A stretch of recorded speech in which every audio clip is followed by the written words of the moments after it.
টাকা খাইছে। এটার জন্য নুরা উরুফে বাংলা নুরা আপনারা দেখছেন ওই চাঁদাবাজি। এই আমাদের মৎস্য অফিসের দুইজন মেন অফিসার বসাইছিল, আমি ছিলাম। ফোন করে অফিসের ভিতরে ঢুকছে। অফিসার বলছে তুমি কেন ঢুকছো? তুমি তো রিক্সা চালাও, তোমার অটো আছে। তোমার নাম মানি দম করে অফিসের দরজা ভেঙে ফেলছে। একটা সরকারি অফিসের দরজা ভেঙে ফেলছে। আমরা ওখান থেকে চলে গেছি। আমার সাথে একটা মেয়ে থাকে।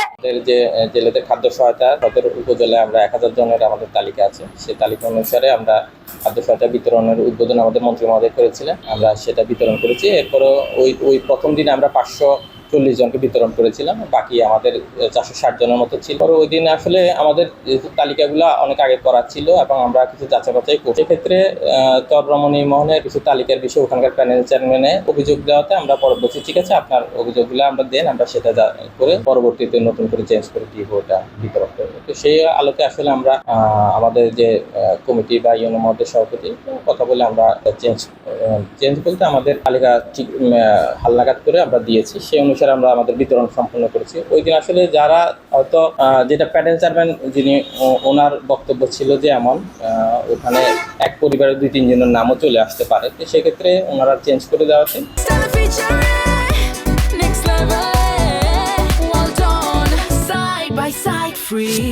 আমরা এটা চেঞ্জ করে দিয়েছি। এখন যাদের নাম হয়তো বা এখানে যেটা আমাদের এই খাদ্য সহায়তা খুবই কম, যে 1000, সেখানে আমাদের জেলে আছে 4000। সেক্ষেত্রে যাদের নাম বা যারা পায়নি তাদের ভিতরে একটা চলে আসছে যে আমাদের নাম কেন কাটা গেছে বা কেন আমরা পাবো না। তখন ওই মুহূর্তে যেহেতু ওনারা ছিলেন, দুই পক্ষে ছিলেন, তো তাদের ভিতরে একটু কথা কাটাকাটি হয়েছিল। কথা কাটাকাটি এক পর্যায়ে যেদিন ভাঙচুর বলতে আসলে ওই ছেলে যে যার একজনের নাম কাটা যাওয়াতে সে একটু উত্তেজিত হয়েছিল, আসছিল।